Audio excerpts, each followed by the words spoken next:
সবচেয়ে সুন্দরী মেয়ে কে সেটা আমিও জানতে চাই। এই পৃথিবীতে সবচেয়ে সুন্দরী মেয়ে হলো আপনার দাসী মালা। তার রূপ, লাবণ্য, সৌন্দর্য সব আপনার চাইতে 1000 গুণ বেশি। আপনি তার ধারের কাছেও নন। কি বলছো তুমি? মালা দেখতে আমার চাইতে সুন্দর? না, এটা আমি কখনোই মেনে নিতে পারবো না। রকি, কোথায় গেলে? তাড়াতাড়ি এদিকে এসো। জি বলুন রাজকন্যা, কি হয়েছে? আমাকে আগে কেন বলনি এই রাজপ্রাসাদে আমার চেয়েও সুন্দরী এক দাসী রয়েছে, তার নাম মালা? তোমরা কি ভেবেছিলে আমি সত্যিটা জানতে পারবো না? রাজকন্যা, দাসী মালা সত্যি অপূর্ব সুন্দরী। তার রূপের কাছে পৃথিবীর সব রূপ হার মানে। যাও, আর দেরি না করে এখনই ওই দাসী মালাকে বনবাসে পাঠিয়ে দাও।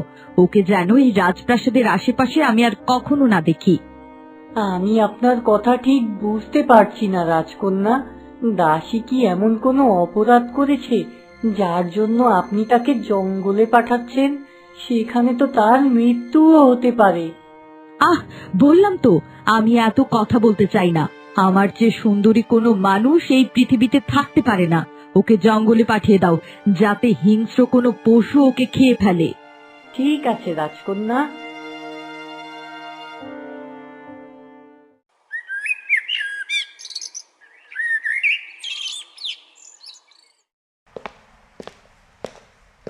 কি ব্যাপার রাজকন্যা, তোমার নামে এসব কি শুনছি?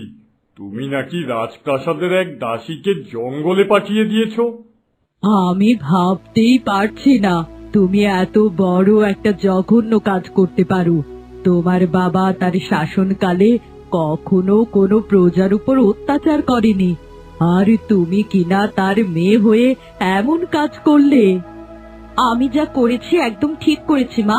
ওই দাসী নাকি আমার চেয়েও সুন্দরী, তাই আমি তাকে বনবাসে পাঠিয়ে দিয়েছি। সৌন্দর্য কখনো চেহারায় থাকে না, থাকে মানুষের মনে। তুমি অত্যন্ত হীনমন্যতার পরিচয় দিয়েছো।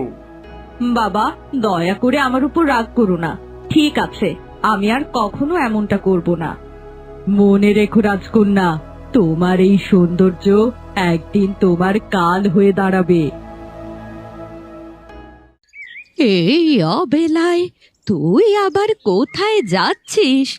না না, এখন বাইরে যাস না বাপ, ঘরে বসে বিশ্রাম নে। এই তো মা, আমি আমার বন্ধুদের সঙ্গে দেখা করব আর চলে আসব। কেন মিথ্যে